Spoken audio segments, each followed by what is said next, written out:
For as long as anyone can remember, the relationship between Canada and the United States has been pretty unique.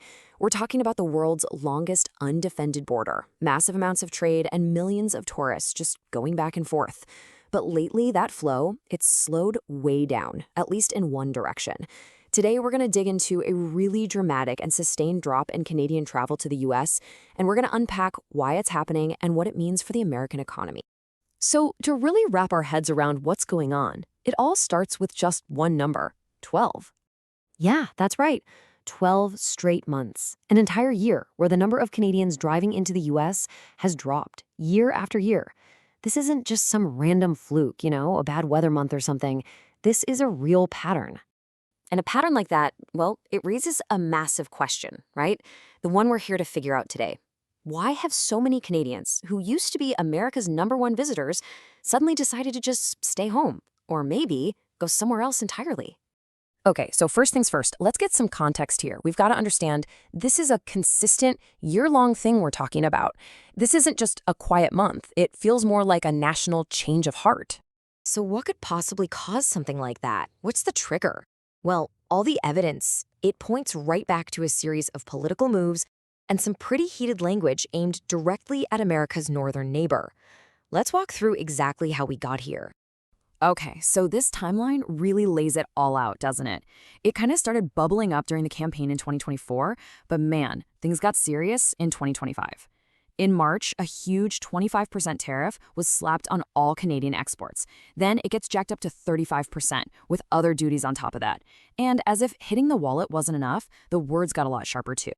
And this was the breaking point for a lot of people. When President Trump started talking about Canada becoming America's 51st state, it just lit a fire of anger across the country. As the source material puts it, for many, messing with their country's sovereignty, well, that was just a line you don't cross. Okay, so we have the feeling, the anger, but how did that actually show up in the numbers?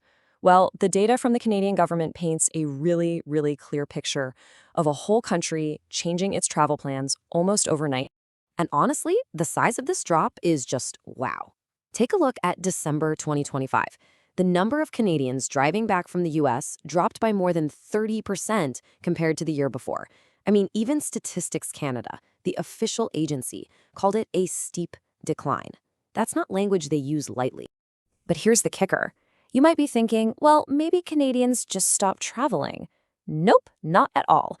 While car and air travel from the US were way down, look at this. Air travel from overseas was up over 10%. So it's not that Canadians stopped taking vacations, they just stopped taking them in the United States.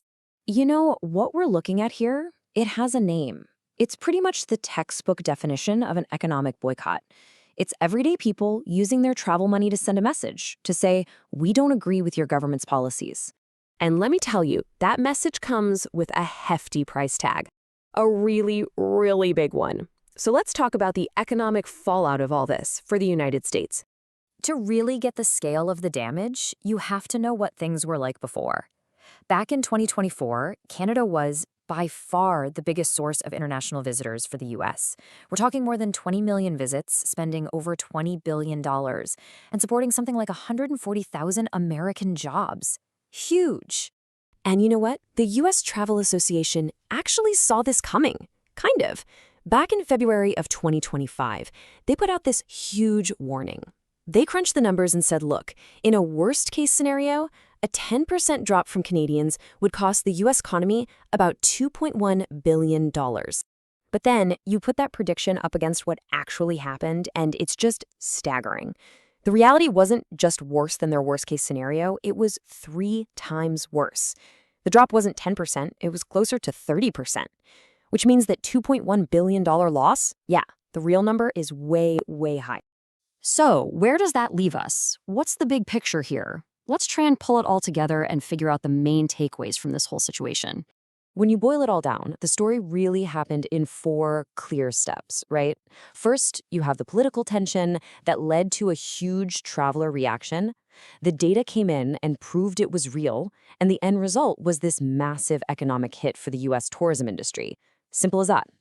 So what's the lesson here? What should we remember from all this? First, tourism isn't just about nice beaches and landmarks. It's tied directly to politics and, basic respect. Second, those economic predictions, they can get blown out of the water when a whole country's public opinion shifts. And maybe most importantly, this is a perfect example of how political talk isn't just talk. It can have real, tangible, multi-billion-dollar consequences that people feel in their local communities. And that kind of leaves us with one last question, doesn't it? The data is all about people and money moving across a border. But the real issue here is about trust and friendship between two countries that have been allies forever. You can reopen a border crossing, but can you really repair a border of broken trust? And how long does that take?